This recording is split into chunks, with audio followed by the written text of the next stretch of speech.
Good morning, students. Welcome to the class of English Literature. Today we are going to study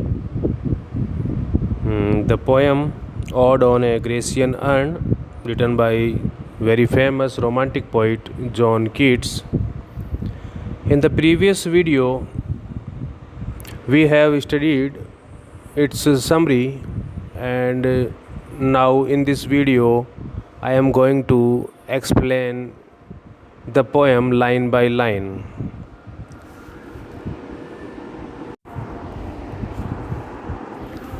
This is the text of our poem. I am reading out it. Thou, still unravished bride of quietness, thou, foster child of silence and slow time, sylvan historian, who canst thus express a flowery tale more sweetly than our rhyme.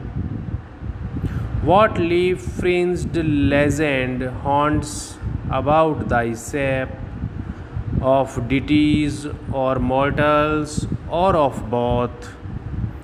In Tempe or the dales of Arcady, what men or gods are these? What maidens loth? What mad pursuit? What struggle to escape? What pipes and timbrels? What wild ecstasy? This is our first stanza, and now we will start from this stanza, from the very first line. Here the word thou is used to say you. This is an archaic word and it denotes, or it refers to you. In the very first line, the speaker talks to urn as if it were a beautiful woman. He calls it unravished bride of quietness. Means he personifies the urn here, and he says that the urn is married to someone, and her husband's name is Quietness.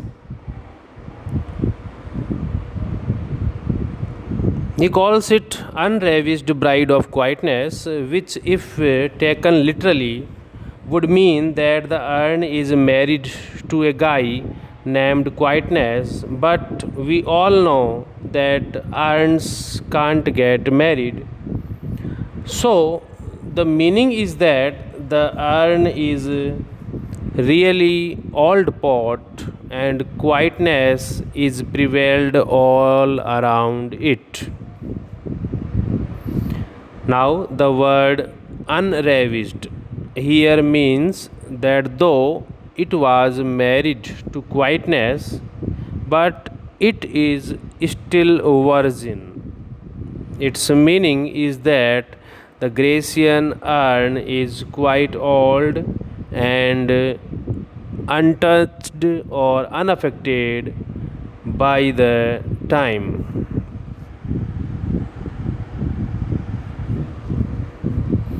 Now, in the second line, the poet calls the urn foster child of silence and slow time. Here, the speaker wants to say that the true parent of the urn would have been the Greek artist who created it, but after the decline of Greek civilization, the pot lived on to as in silence outside of the vibrant culture in which he was created. The meaning is that the urn must be in a museum at present time. Now line number 3rd and 4th. Sylvan historian who canst thus express a flowery tale more sweetly than our rhyme. So far, the speaker calls it by some names or a given description of its parents, but here in these lines, he gives us the ern's job or profession, which is Sylvan historian. Here, the word Sylvan refers to woods or forests. This makes this makes the ern a historian of people who live in forests. Further, the poet says that in fact the ern is a better storyteller than the poet himself. The ern tells stories using pictures while poet uses rhymes. The tale told by the ern is flowery and sweet. This is quite appropriate because this particular urn depicts scenes that are set in nature, that are set in a forest. So it is apt to say. Now, line number 5, 6, or 7. What leaf fringed legend haunts about thy shape? What leaf fringed legend haunts about thy shape, of deities or mortals or of both, in Tempe or the dales of Arcady? Now we are in line number 5, 6, and 7, where our speaker leans in to take a closer look at the urn. He is trying to figure out what is going on in the carved pictures that encircle it. Here, the speaker says that the pictures carved on this urn has a border with a pattern of leaves and flowers. And as it was a custom in Greek civilization to draw pictures with this kind of border. And who are these characters? The speaker is wondering. Are they? Here the word deities is used for gods. Are they gods or just normal human beings? Mortals is used for normal human beings.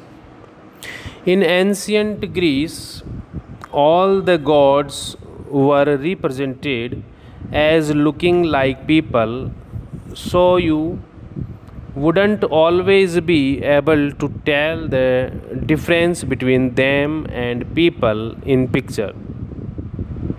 The gods also liked to hang out with humans.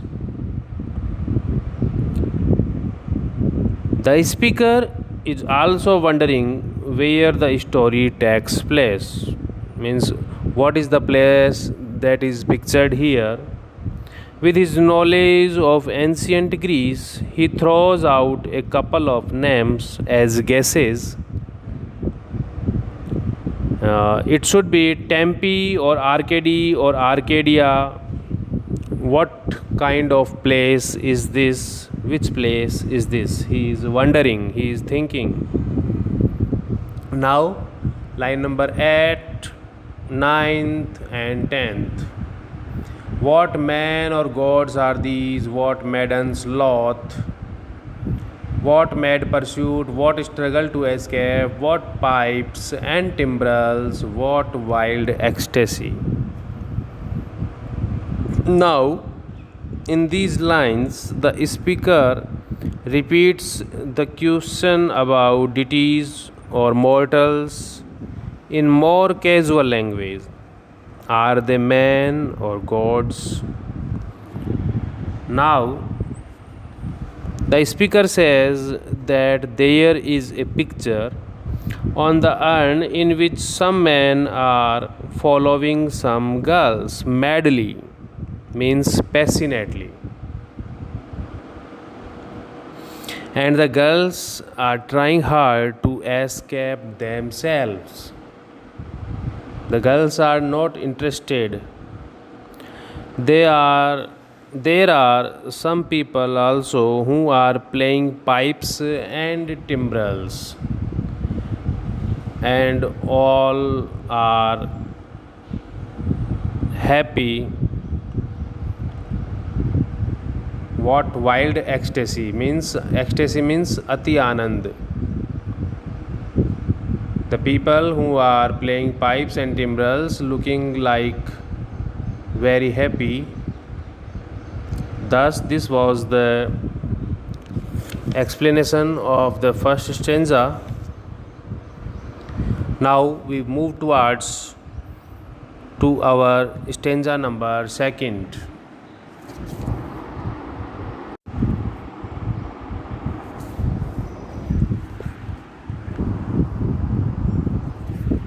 Heard melodies are sweet, but those unheard are sweeter.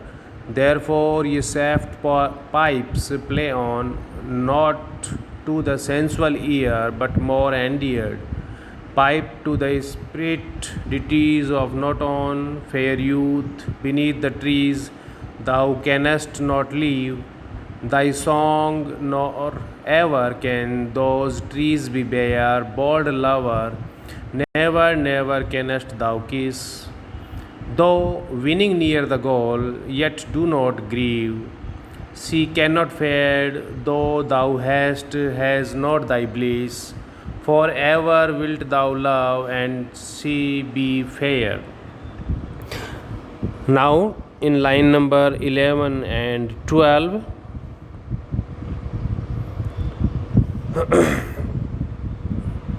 in this stanza, the speaker seems to have moved on to another of the picture on the side of the urn.